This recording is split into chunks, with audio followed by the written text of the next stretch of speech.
Meanwhile, Vladimir Putin signing a decree forcing paramilitary fighters to swear allegiance to the Russian flag. With us is our own Douglas Herbert.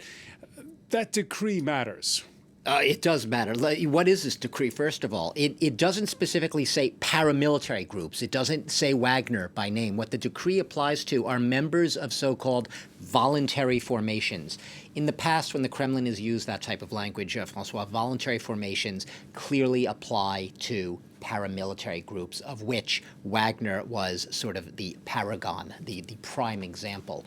And look, it's in line with what we have been seeing in recent days, weeks, and months, where the Kremlin, Putin, his administration, has been actively at work, both publicly but also behind the scenes, essentially trying to unwind the Wagner Group, to draw in to its fighters, to woo its fighters into the fold, if you will, and to shut down, essentially, its operations as they are, wherever they may be, from Mali to Syria. And we've talked widely about them because, you know, the Wagner Group as such, it has these sort of makings of almost a Korean-style conglomerate. It's not simply mercenary operations, even though that's what most of the world associates it with, and it may be its main sort of line of business.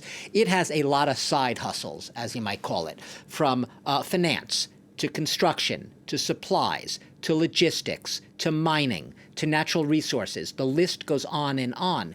And for Prigozhin himself, in his final days, he was crisscrossing Africa. He was still trying to shore up that empire, trying to reassure his very large network across that region and the leaders and the presidents that he helped to prop up that he wasn't going anywhere. He was basically trying to reassure him that in the aftermath of his mutiny, he was very much staying put, ready to bring in new fighters, ready to bring in new investments. By all means, he was ready to continue funding his empire. And let's call it that. It was an empire, not just a group, with things like gold from Sudanese mines, with diamonds and wood from the Central African Republic, and so on and so forth. This was an empire, an intricate web here. There were no signs he was about to shut it down, but we did see this concerted effort by the Kremlin, and this decree is the example of it, trying to basically unwind it and say, you want to do business with Russia, you no longer do business with the Wagner Group. You do business with the Russian army, with me, Vladimir Putin, and the Russian government. Because before,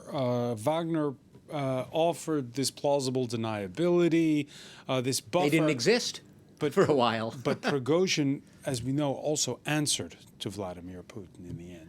Look, he did answer to Vladimir Putin in the end. And Vladimir Putin, as you know, in recent weeks made it very clear that, you know, the Russian government were the ones that funded Wagner. The Russian government, Wagner Group existed thanks to the, you could call them good graces of the Russian government, in the absence of solid state institutions underpinned by the rule of law, perhaps something we've gotten sort of blasé about and used to in the West. The Russian state was a perfect petri dish, a breeding ground in Putin's Russia for these types of shadowy, murky, auxiliary formations, these paramilitary groups, right? You saw it in Wagner, you saw it in Kadyrov, Ramzan Kadyrov in Chechnya, these sort of side armies that pitched into the Kremlin, but also risked, as we saw in the case of Wagner, spinning out of control. So you have the commercial ventures and the military ventures, right, and you mentioned places like Mali and the Central African Republic. Yep.